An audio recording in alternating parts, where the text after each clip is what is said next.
sisters and brothers of America.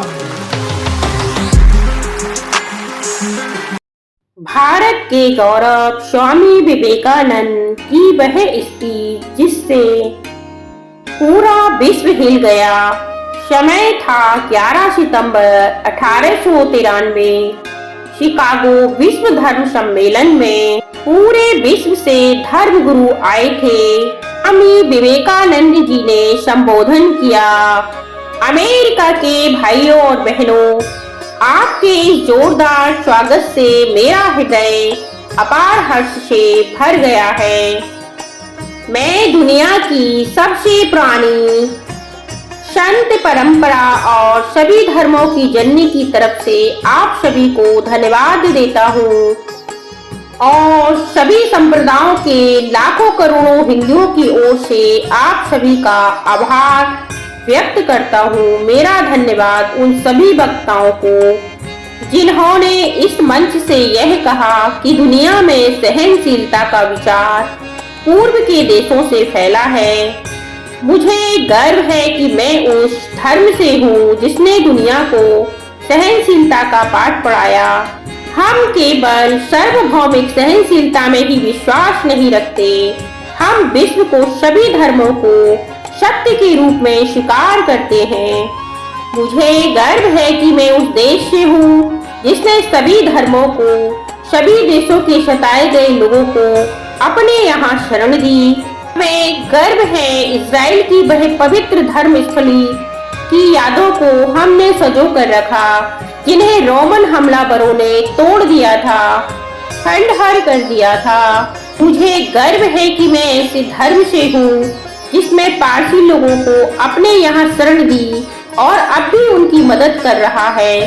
जिस तरह अलग अलग नदियाँ अलग अलग रास्तों से होकर समुद्र में मिलती हैं और मनुष्य भी अपनी इच्छा से अलग अलग रास्तों का चुनाव करता है, लेकिन वह सभी रास्ते ईश्वर तक ही जाते हैं। मौजूदा सम्मेलन आज तक की सभी पवित्र सभाओं में से एक है। वह अपने आप में गीता में कहे गए इस उपदेश का प्रमाण है कि जो भी मुझ तक आता है मैं उस तक अवश्य पहुंचता हूँ। लोग अलग अलग रास्ते चुनते हैं, आखिर में मुझ ईश्वर तक पहुँचते ही हैं। अमेरिका और भारत के बीच कई बार मतभेद हुए हैं और वह क्यों हुए हैं, उस संबंध में मैं आपको एक कहानी सुनाना चाहता हूँ। एक कुएं में एक मेंढक रहता था और उसी कुएं में एक समुद्र से मेंढक आ जाता है। तो समुद्र वाला मेंढक कुएं वाले मेंढक से पूछता है कि तुम्हारा कुआं कितना छोटा है।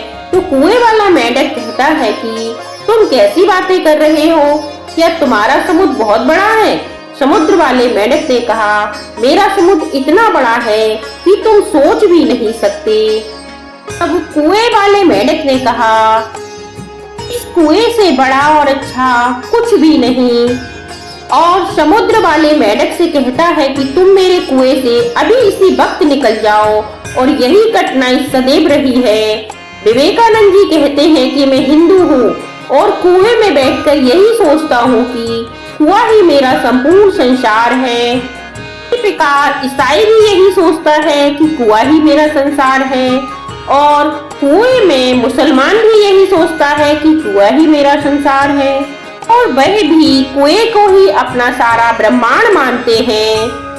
दुनिया में केवल 3 धर्म ही हैं जो पौराणिक काल से चले आ रहे हैं, हिंदू धर्म, पारसी धर्म और ईसाई धर्म। यहूदी धर्म ईसाई धर्म को कभी अपने में समाहित नहीं कर पाया, जिसके कारण उन्हें अपने जन्म स्थान से ही बाहर निकाल दिया गया और वही मुट्ठी भर पारसी ही बचे हैं अपने महान धर्म की कहानी बताने के लिए। लेकिन मैं भारत में एक के बाद एक कितनी ही संप्रदायों का उदय हुआ और उन्होंने वैदिक धर्म को जड़ से हिलाकर रख दिया।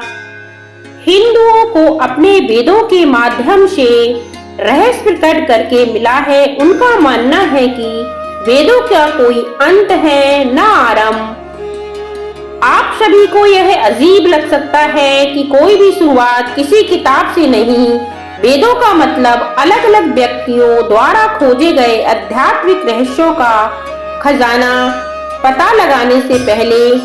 जिस प्रकार से गुरुत्वाकर्षण का सिद्धांत है मनुष्य के पता लगाने से पहले भी काम करता था, और मनुष्य अगर उसे भूल भी जाए तो भी वह अपना कार्य करता ही रहेगा, ठीक यही बात आध्यात्मिक जगत के नियमों का पालन करने वाले मनुष्यों में है। वेद हमें यह सिखाते हैं कि सृष्टि का ना कोई आरंभ ही है और ना ही अंत। कुछ लोग जन्म से ही सुखी होते हैं और कुछ लोग जन्म से ही दुखी होते हैं। कुछ लोग पूर्ण स्वस्थ का आनंद भोगते हैं और कुछ लोग के हाथ पैर नहीं होते। कुछ लोग सुंदर शरीर, चेहरा, उत्साहपूर्ण मन और सभी सामग्रियां मिल जाती हैं, तो कुछ लोग की पूरी जिंदगी दुख में कट जाती है। तो ऐसा क्यों? एक ही ईश्वर ने सभी को उत्पन्न किया, तो एक को सुखी बनाया और दूसरे को दुखी। ऐसा क्यों? भगवान ने ऐसा पक्षपात क्यों किया? सभी धर्मों ने यही बताया जाता है कि ईश्वर भेदभाव नहीं करते, तो कुछ तो कारण रहे होंगे जिसके कारण मनुष्य सुखी या दुखी होता है, और वे कारण ही मनुष्य के पिछले जन्म के कर्म हैं। और ठीक ऐसा ही प्रेम का संबंध है। भगवान श्री कृष्ण के उपदेश देते हैं कि मनुष्य को इस संसार में कमल के पत्ते की तरह रहना चाहिए। कमल का पत्ता जिस प्रकार पानी में भी रहकर भीगता नहीं, उसी प्रकार मनुष्य को भी संसार में रहकर अपना मन ईश्वर में लगाता रहे। इस लोक व परलोक में पुरस्कार की आश में कर्म करना कोई बुरी बात तो नहीं है। भगवान से प्रेम करने की प्रार्थना करनी चाहिए कि मैं निस्वार्थ आपकी भक्ति करूं, फल की इच्छा छोड़कर।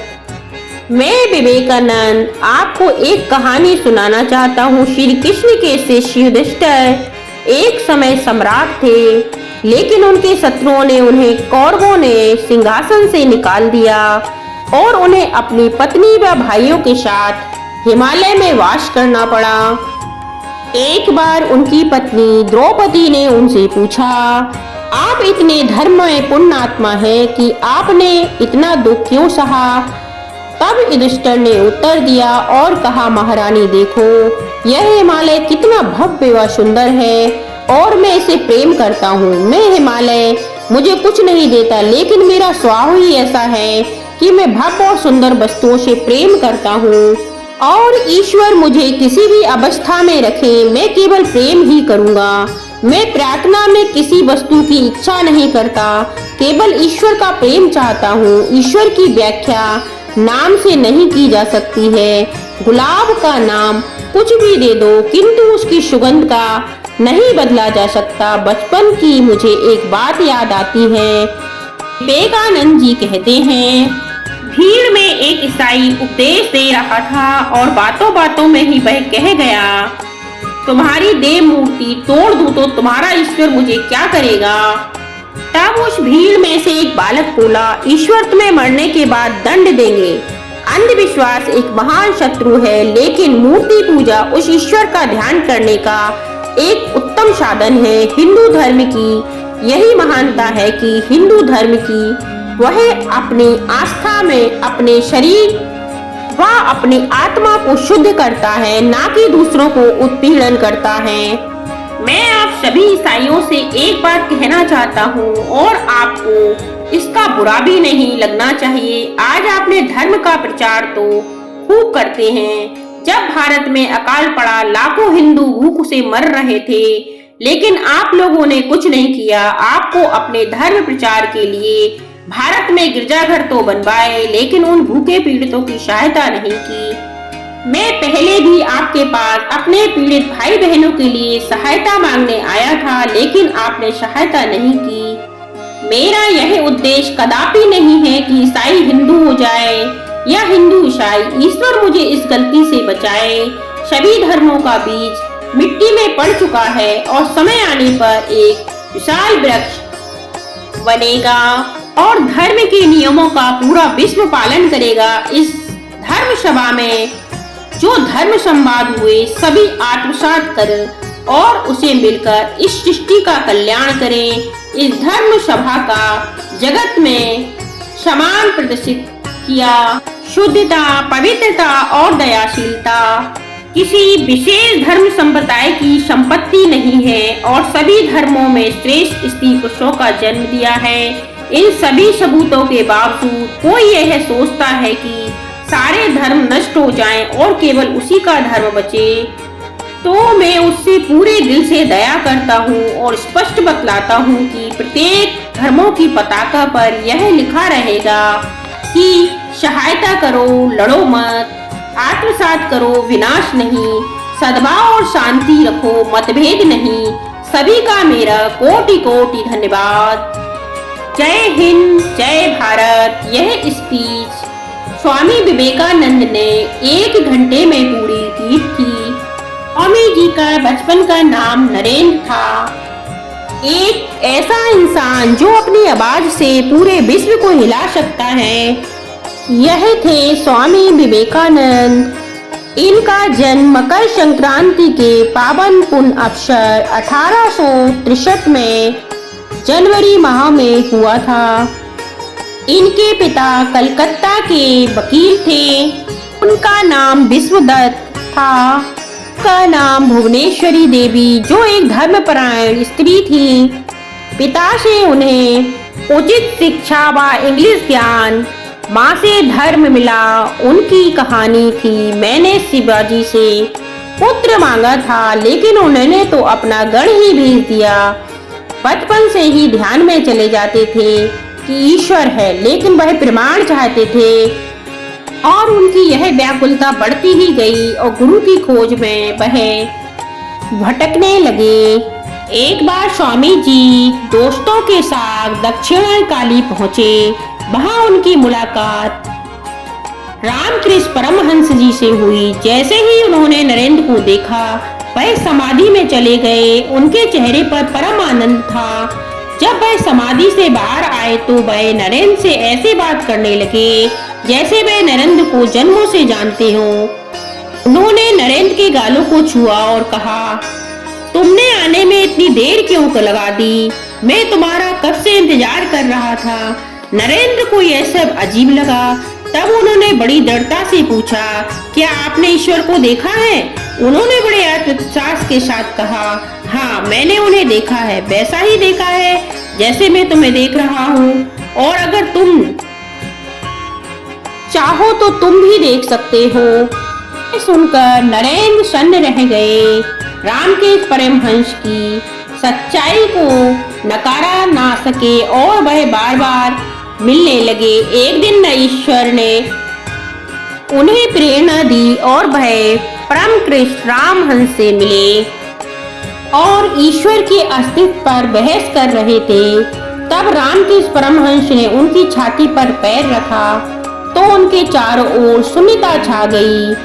उन्होंने घबरा कर कहा, मुझे माफ कर दो, मेरे माँ बाप हैं और वह यह शरण दिव्य प्रमाण कभी अपने से दूर ना कर सके। स्वामी जी ने धर्म का पूरे विश्व में प्रचार किया।